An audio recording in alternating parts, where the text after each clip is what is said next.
मेरा नाम अब्राहम कुरियन है। Philadelphia fellowship church of India के साथ उसके आरंभ से लेकर के मैं सेवकाई कर रहा हूं और अभी मैं एग्जीक्यूटिव काउंसिल का मेंबर भी हूं। और परमेश्वर के नाम को मैं धन्यवाद करता हूं, परमेश्वर का वचन से बांटने के लिए प्रभु मेरे जीवन के अंदर ये सहायता किया, ये अवसर दिया, उसके लिए मैं परमेश्वर को धन्यवाद करता हूं। आज इस वचन के मनन के लिए हम परमेश्वर का वचन से पढ़ेंगे दूसरे तिमोथियुस की पत्री, उसका पहला अध्याय, उसका 3 से लेके 5 तक आयतों को पढ़ेंगे। दूसरा तिमोथियुस की पत्री, उसका पहला अध्याय 3 से लेकर के 5 तक मैं आपके लिए पढ़ूंगा। जिस परमेश्वर की सेवा मैं अपने बाप दादाओं की रीति पर शुद्ध विवेक से करता हूं, उसका धन्यवाद हो कि मैं अपनी प्रार्थनाओं में तुझे लगातार स्मरण करता हूं और तेरे आंसुओं की सुधि करके रात दिन तुझे भेंट करने की लालसा रखता हूं कि आनंद से भर जाऊं। मुझे तेरे उस निष्कपट विश्वास की सुधि आती है जो पहले तेरी नानी लोइस और तेरी माता यूनिके में था, और मुझे निश्चय है कि तुझ में भी है। इस वचन प्रेरित पौलुस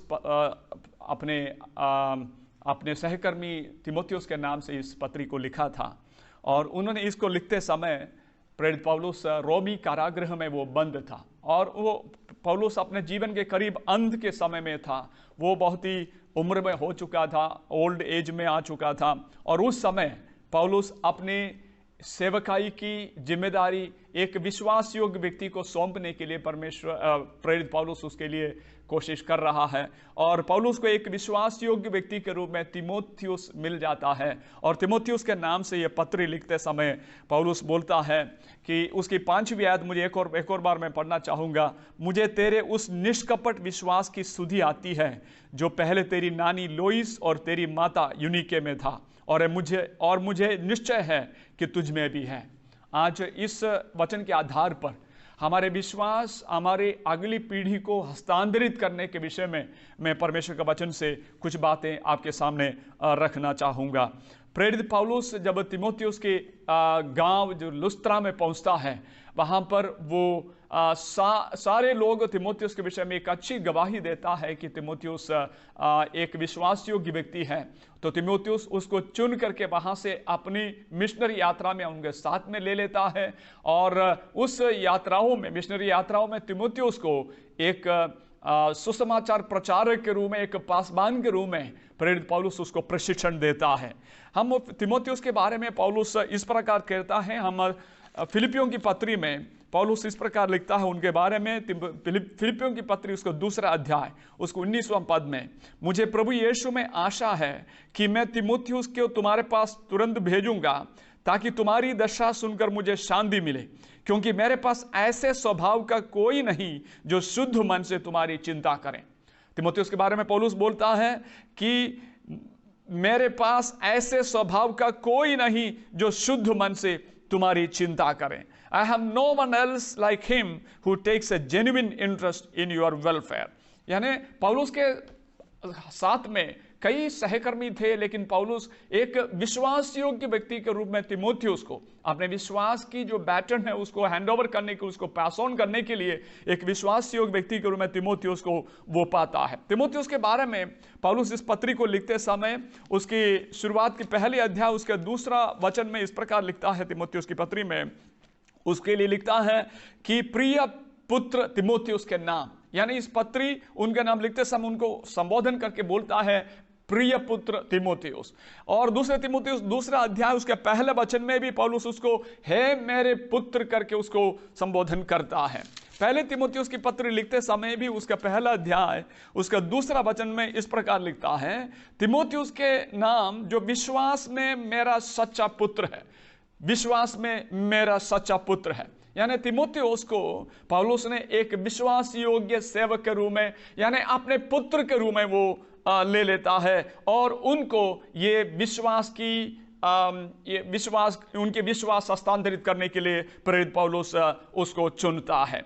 अब हम देखेंगे ये विश्वास तिमोथियुस, विश्वास योग्यता, यानी ये विश्वास उनके जीवन में कहां से मिला। हम लोग दूसरी तिमोथियुस की पत्री में हमने ये पढ़ा, पहले अध्याय 5वीं वचन में उसकी नानी लोइस और उसकी माता यूनिके में जो विश्वास था, और पौलुस कहता है और मुझे निश्चय है कि तुझ में, यानी तिमोथियुस में भी वो विश्वास है करके पौलुस बोलता है। यानी हम तीमुथियुस के विषय में ये पढ़ते हैं वहां पर, उनको एक निष्कपट विश्वास था। तीमुथियुस का विश्वास एक निष्कपट विश्वास था करके हम लोग वहां पर देखता है। और वो निष्कपट विश्वास पहले उनके नानी लोइस में था, और उसके बाद उनके नानी ने उनकी बेटी यूनिके को वो जो निष्कपट विश्वास हस्तांतरित किया था, पास ऑन किया था, और यूनिके ने अपने बेटा तीमुथियुस को वो विश्वास हस्तांतरित किया। यानी ये पहली दो पीढ़ी ने अपने बेटे के हाथ में ये विश्वास को हस्तांतरित करने में ये कामयाब हो गए करके हम देखते हैं। हालांकि तीमुथियुस के पिता एक अन्य जाति का व्यक्ति था, एक यूनानी व्यक्ति था, लेकिन उनकी माता और उनकी नानी दोनों मिलकर के उनके उस बेटे को, तीमुथी को, इस विश्वास को, मसीही विश्वास को, उनको वचन सिखा करके, वचन की ज्ञान दे करके और सारी बातों से बढ़ करके तीमुथियुस के सामने एक नमूना का जीवन, एक आदर्श जीवन बिता करके अपने विश्वास को हस्तांतरित करने में वो कामयाबी हो गया करके हम देखते हैं। मेरे प्रियो, मैं आपसे ये कहना चाहूंगा, हमारे विश्वास अगली पीढ़ी को हस्तांतरित करने में यदि हम सक्सेसफुल नहीं हुए तो हमारे जीवन की सफलता हमें नहीं मिलता है। लेकिन विश्वास को हस्तांतरित करना इतनी आसान बात नहीं है। उसके लिए एक बड़ा समर्पण परमेश्वर के प्रति, प्रभु यीशु मसीह के प्रति एक सच्चा समर्पण, और उसके लिए हमारी पूरी मेहनत उसके लिए हमें करने की जरूरत है। अभी हमारे सामने सवाल यह है, क्या आप अपने विश्वास को अपनी अगली पीढ़ी को हस्तांतरित करने के लिए तैयार हैं? हम हमारे बच्चों को परमेश्वर का वचन सिखा सकते हैं, उनको संडे स्कूल भेज सकते हैं, उनको यूथ मीटिंग में भेज सकते हैं, उनको चर्च में वर्शिप के लिए भेज सकते हैं, लेकिन इसका मतलब नहीं है ये सब कुछ करने के बावजूद आप अपने विश्वास अपने अगली पीढ़ी को हस्तांतरित करेंगे। अपने विश्वास को, यानी मसीही विश्वास को अपने अगली पीढ़ी को हस्तांतरित करने के लिए उनके सामने, हमारे बच्चों के सामने एक आदर्श जीवन बिताना हमारे लिए जरूरी है। हमारी चाल चलन में, हमारे बोलने में, हमारे लेन देन में, हमारे जीवन की हर बात में, हमारे रहस्य जीवन में, हमारे सार्वजनिक जीवन में, हर जीवन के हर क्षेत्र में हमें हमारे बच्चों के सामने, हमारे अगली पीढ़ी के सामने एक आदर्श जीवन हमें बिताना होगा। हम बाइबल पढ़ते हैं, हम उपवास करते हैं, हम संगतियों में जाते हैं, लेकिन उसके बावजूद यदि हम घर में पति पत्नी के बीच में झगड़ा होता है, या हम फोन में एक दूसरे को गॉसिप करते हैं, या हम पैसे के लेन देन में हेराफेरी करते हैं, तो हम बाकी जो सब कुछ करता है, हमारे बच्चों को वचन सिखाना, सारी बातें, वो निष्फल हो जाता है। हमारे विश्वास को हस्तांतरित करने में हम आप फेल हो जाएंगे। उसके लिए हमें हमारे जीवन को पूरी तरह परमेश्वर की उपस्थिति में समर्पित करना जरूरी होगा। एक पारदर्शिता का जीवन हमें सबके सामने और हमारे बच्चों के सामने जो बिताना जरूरी होगा, और परमेश्वर और लोगों के सामने एक शुद्ध विवेक का जीवन हमारे होना जरूरी है।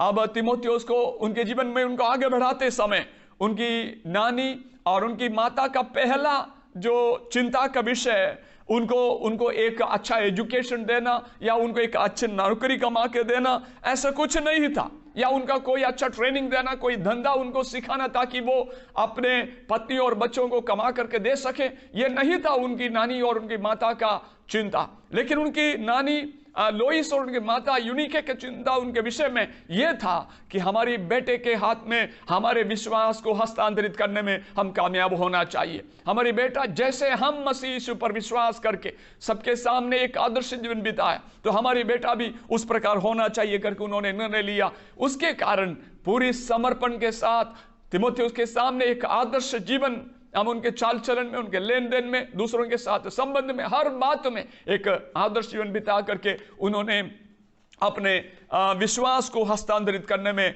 कामयाब हो गया। इसलिए पौलुस बोलता है, जब मुझे तेरे उस निष्कपट विश्वास की स्तुति आती है, यानी तीमुथियुस को विश्वास जो निष्कपट, सिंसियर फेथ, यानी जेन्युइन फेथ करके इंग्लिश बाइबल में लिखा है, उस निष्कपट विश्वास की स्तुति आती है जो पहले तेरी नानी लोइस और तेरी माता यूनिके में था, और मुझे विश्वास निश्चय है कि तुझ में भी यह विश्वास है करके पौलुस बोलता है।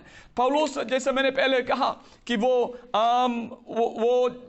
अपने लुस्त्रा में तीमुथियुस के घर में पहुंचता है कि ये दोनों स्त्रियों को उन्होंने देखा, यानी पौलुस की तीमुथियुस की माता और उसकी नानी को देखा और उन स्त्रियों में उस विश्वास को उन्होंने देखा, और पौलुस को यह निश्चय था कि वो जरूर वो विश्वास अपने बेटे तीमुथियुस को ऊपर हस्तांतरित किया होगा। आज हमारे सामने बहुत बड़ी चुनौती है। इस दुनिया पाप में डूबा हुआ एक पापमय दुनिया में हम जीवन बिताते हैं। इस दुनिया के सामने हम हमारे विश्वास को अन्य जातियों के बीच में प्रभु यीशु मसीह की गवाह बनने के लिए, प्रभु यीशु मसीह का सुसमाचार का प्रचार करने के लिए हम कैसे हमारे विश्वास को हमारी अगली पीढ़ी को हस्तांतरित करेंगे। तीमुथियुस को उस विश्वास को उनकी माता और उनकी नानी ने हस्तांतरित किया, इसलिए पौलुस को उनके जीवन के अंत के समय में उसके विश्वास की बैटन को पास ऑन करने में एक विश्वास योग्य व्यक्ति मिल गया। तीमुथियुस के बारे में हम पढ़ते हैं कि पौलुस की मृत्यु के बाद एफेसुस के चर्च की जिम्मेदारी लेकर के उसके आसपास के क्षेत्रों में सुसमाचार का प्रचार किया, और हम पढ़ते हैं इतिहास इस प्रकार गवाही देता है, तीमुथियुस 80 साल के उम्र में एफेसुस में वो मसीह के लिए शहीद हो गया, और उनके जीवन के अंत तक प्रभु यीशु मसीह के एक विश्वास योग्य चेले के रूप में और उनके एक विश्वास योग्य प्रचारक और सेवक के रूप में तीमुथियुस ने काम किया। और तीमुथियुस के विश्वास उनकी पहली पीढ़ी ने और उनकी माता और उनके नानी के द्वारा विश्वास उनको हस्तांतरित किया। और हम भी इन दिनों में हमारे सामने चुनौती यह है, क्या हम इस विश्वास को हमारी अगली पीढ़ी को हस्तांतरित करने में हम कामयाब होंगे। मेरे प्रियो, हमें हमारे बच्चों के सामने, हमारी कलीसिया के सामने, हमारी अन्य जातियों के सामने हमारे जीवन एक खुली पुस्तक रूप में परमेश्वर के सामने पूरी समर्पण के साथ हम बिताएं, और सब लोग हमारे बारे में ये कहने पाए हम हमारे विश्वास को हमारे अगली पीढ़ी को हस्तांतरित करने में हम कामयाब हो गया। परमेश्वर हमें सहायता करें इन अंतिम समय में, प्रभु यीशु मसीह का आगमन जब बहुत ही निकट है, हम हमारे विश्वास को हमारी अगली पीढ़ी को, हमारी जवान पीढ़ी को हस्तांतरित करने में परमेश्वर हमें सहायता करें, और इस वचन के द्वारा परमेश्वर हमें आशीष दें। प्रभु यीशु के नाम में आप सबका स्वागत करता हूं। मेरा नाम अंकुर मसीह है, Philadelphia fellowship church of India के साथ सेवकाई करता हूं और मध्य प्रदेश का काउंसिल मेंबर हूं मैं। प्रभु यीशु के नाम में आप सबको स्वागत करता हूं। आज का शीर्षक है प्रार्थना सेवकाई के लिए परमेश्वर का सामर्थ पाने की कुंजी है। इस विषय पर हम देखने जा रहे हैं, प्रार्थना क्यों जरूरी है, प्रार्थना क्यों करना चाहिए, प्रार्थना हमारे जीवन में क्या करती है। इसके शायद 7 पॉइंट बताता हूँ, 7 बातें बताता हूँ। प्रार्थना नई सामर्थ्य देती है, प्रार्थना नई सेवकाई देती है, प्रार्थना नई विजय देती है, प्रार्थना नए चिन्ह चमत्कार करती है, प्रार्थना में हमें नए दर्शन मिलते हैं, प्रार्थना में नया अभिषेक बुलाहट मिलती है, और प्रार्थना में परमेश्वर की योजना को हम पूरी करते हैं। प्रियो, आओ हम वचनों को देखें। प्रेरितों काम 1:14 में लिखा है, सारे लोग प्रार्थना में एक चित्त एक मन थे। और देखो वहां पर परमेश्वर का अद्भुत सामर्थ्य आया और वो सारे लोग पवित्र आत्मा में भर गए। और प्रेरितों काम 2:1-4 में लिखा है, पवित्र आत्मा से भर गए, सामर्थ्य से भर गए, और वो घर गूंज उठा। और जब हम प्रार्थना करते हैं, मेरे और आपके जीवन में नई सामर्थ्य आती है, और नई सामर्थ्य के द्वारा बड़े बड़े काम करना चाहता है। प्रेरितों काम 1:8 में लिखा है, परंतु जब पवित्र आत्मा तुम पर आएगा, तुम सामर्थ्य पाओगे। यरूशलेम में, सारे यहूदिया में, सारे सामरिया में और पृथ्वी की छोर तक तुम मेरे गवाह होंगे। और यही सामर्थ्य लेकर पतरस 2 अध्याय में वचन को बांटता है, अंत के दिनों में ऐसा होगा कि मेरी आत्मा उंडेलूंगा और मेरे सारे बेटे और बेटियां भविष्यवाणी करेंगे, जवान दर्शन देखेंगे, बूढ़े स्वप्न देखेंगे, और मेरे दास दासियां भविष्यवाणी करेंगे। और ये योएल 2:28-29 वचन पूरा हुआ, और पवित्र आत्मा बहुतायत से आया प्रियो। और यहाँ प्रार्थना की सामर्थ्य, और प्रार्थना जब कर रहे थे एक मन एक चित्त के साथ, परमेश्वर वहां पर अपनी पवित्र आत्मा के द्वारा नई शक्ति देता है, नई सेवकाई देता है। आज उसकी योजना, उसकी प्लानिंग, उसकी मर्जी हमारे जीवन में पूरी करता है। पत्र सामर्थ के साथ भरकर वचनों को बांटता है। मन फिराव करो, परमेश्वर का राज्य निकट आया। मन फिराव करो, परमेश्वर का दान पाओगे। और उनके हृदय छिद गए, उनके मन खुद छिद गए, उनके जीवन खुद छिद गए। और देखो वहां पर पश्चाताप किया और परमेश्वर को जाना, और परमेश्वर के नाम की महिमा हुई। आज वही परमेश्वर मेरे और आपके जीवन के द्वारा वो अद्भुत काम करता है। 3000 के लोग प्रभु की कलीसिया में आए। 2:42 में लिखा है, प्रार्थना में वो लवलीन रहे।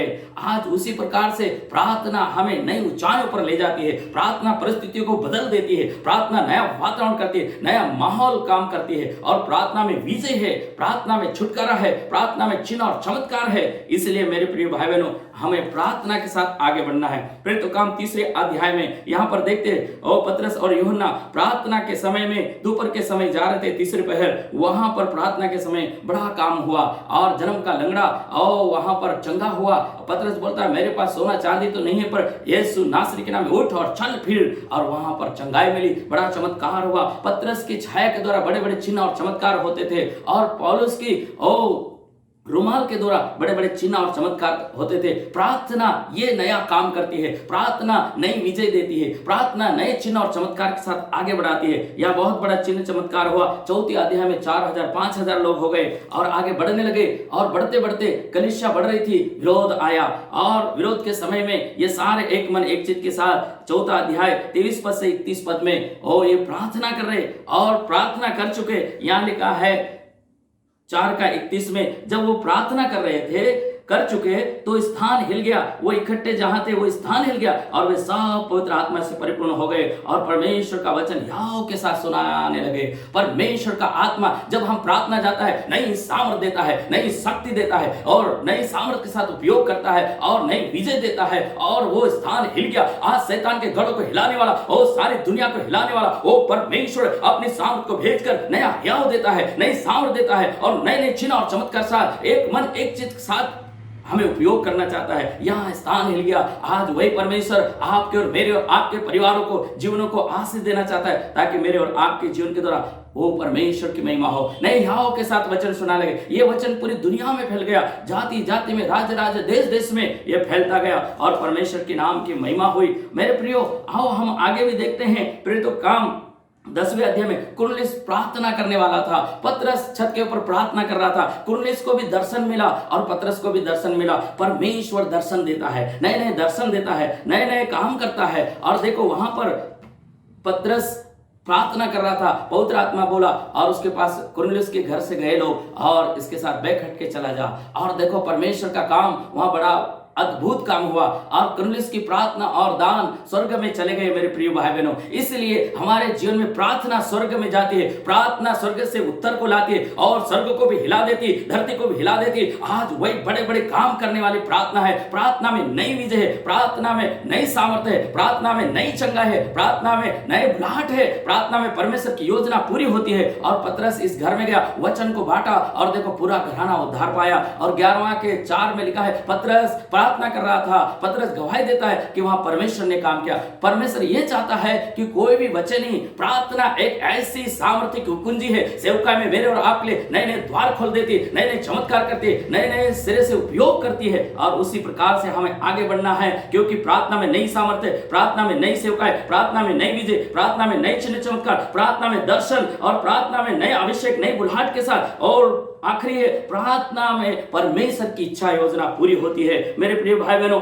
आज उसी प्रकार से परमेश्वर मेरे और आपके जीवन में काम करता है, और ये कलीसिया बढ़ती गई, फैलती गई, दुनिया में फैलती है। और प्रेरितों का काम 12:5 में लिखा है, कलीसिया प्रार्थना में लवलीन थी, और 12:12 में लिखा है वो प्रार्थना कर रही थी। और देखो परमेश्वर बंदी घर को खोल दिया। पतरस बंदी घर में था, वहां स्वर्ग दूत को भेजकर आज भी मेरी और आपकी प्रार्थना ऐसे बंधनों को खोल देती है, ऐसे प्रभु दरवाजों को खोल देती है, ताकि बंद गृह में जितने भी लोग हैं वहां पर खोलकर नए चमत्कार करती है। पतरस को छुड़ा लिया, और पतरस स्वप्न देखने लगा, ये क्या हो रहा है, रात को ही वहां जाता है। देखो परमेश्वर बड़ा काम किया और बंधनों को खोल दिया, पतरस को छुड़ा लिया, क्योंकि छुटकारा देने वाली प्रार्थना छुटकारा देती है। प्रार्थना शैतान की युक्तियों को फैल कर देती, शैतान की योजना को फैल कर देती, और बड़ी विजय देती है। आज वही प्रार्थना मेरे और आपके अंदर रहना है। हमें प्रार्थना में लवलीन रहना, प्रार्थना में बढ़ना है, नित्य प्रार्थना में आगे बढ़ना। ऐसे ही परमेश्वर मेरे और आपके जीवन के द्वारा पतरस को छुड़ा लिया, वो मुझे और आपको छुड़ाएगा। और हम देखते हैं आगे के वचनों में, और प्रेरितों के काम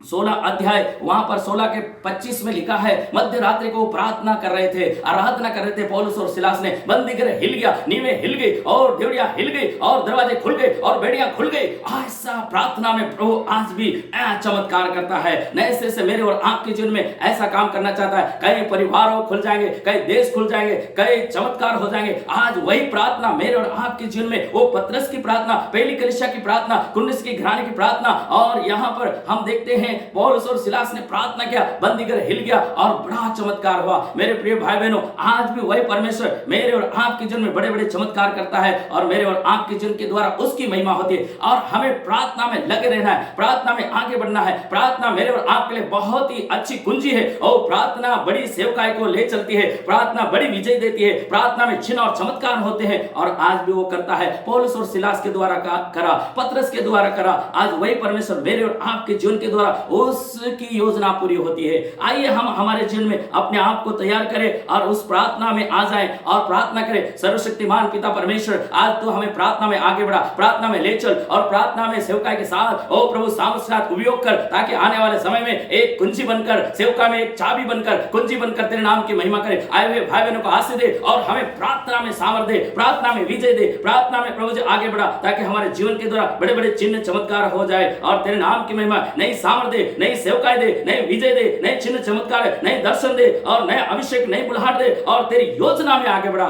ताकि हमारे जीवन के द्वारा तेरी महिमा। धन्यवाद सारी बातों में, यीशु के नाम में, आमेन। God bless you. प्रभु आशीष दे। Thank you.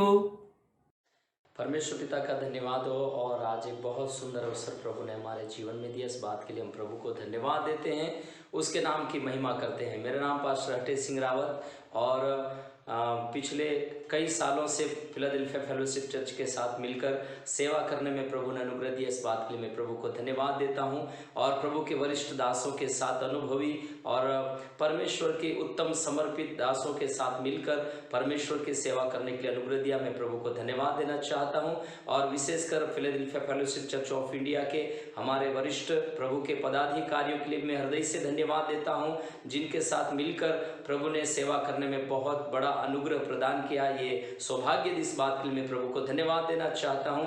और 1999 से लेकर आज तक प्रभु ने हमें संभाला है और बीते 2-3 वर्षों से प्रभु ने अनुग्रह दिया कि फिलाडेल्फिया फेलोशिप चर्च के पदाधिकारियों के साथ मिलकर एग्जीक्यूटिव काउंसिल मेंबर एवं प्रभु के भक्तों के साथ मिलकर सह ट्रेजरर के रूप में प्रभु ने पदस्थ किया। इन बातों के लिए मैं प्रभु को धन्यवाद देना चाहता हूं। और बीते 1999 से लेकर प्रभु की सेवा में प्रभु लगातार मदद किया। आज इन दिनों में प्रभु 2020 तक ले आया, प्रभु को धन्यवाद देते हैं। मेरा नाम पास्टर हटेश सिंह रावत और बड़वानी जिले मध्य प्रदेश के अंदर सेवारत हूँ। प्रभु के नाम की महिमा हो। और आज इस समय में हम लोग एक वचन को मनन करने जा रहे हैं। आओ एक क्षण अपनी आंखों को बंद करें, प्रार्थना करें। सर्वशक्तिमान प्रभु जी, हम धन्यवाद देते हैं जब जब हम तेरे वचन को पढ़ते हैं। तेरी कृपा हम सबके जीवन में होने के लिए हम प्रार्थना कर, तेरा वचन हमसे बात करे और आपके नाम की महिमा हो। आशीष दे, मसीह यीशु के नाम से मांगते हैं, आमेन आमेन। Thank you. प्रभु आशीष दे। मैं आप सबों को देखकर बहुत खुश हूँ, आनंदित हूँ। और विशेषकर हम आज यहोशू की पुस्तक उसका 14 अध्याय उसकी 10वीं आयत पर कुछ बातों को मनन करने जा रहे हैं। और यह है कालेब के जीवन के बारे में। और कालेब और यहोशू एक ऐसे सुरवीर परमेश्वर के योद्धा, परमेश्वर के साथ सहकर्मी और योद्धा लोग थे जो सुरवीर सुरमा थे और प्रभु के राज्य के लिए अपने जीवन को समर्पित करके परिवार सहित, अपने घराने सहित परमेश्वर के हाथों में अपना जीवन समर्पण किया और प्रभु के राज्य की सेवा में लगातार लगे रहे। मेरे प्रियो, यहाँ पर हम यहोशू की पुस्तक उसका 14 अध्याय उसकी 10वीं आयत को हम पढ़ेंगे। और ये कालेब के बारे में विशेषकर है। और कालेब को हेब्रोन देश दिया गया, हेब्रोन का क्षेत्र दिया गया और परमेश्वर की महिमा के योग्य वो बना। हालेलुया। यहाँ पर 10वीं आयत को हम पढ़ेंगे। और अब देख, जब यहोवा ने मूसा से यह वचन कहा था, तब मैं 45 वर्ष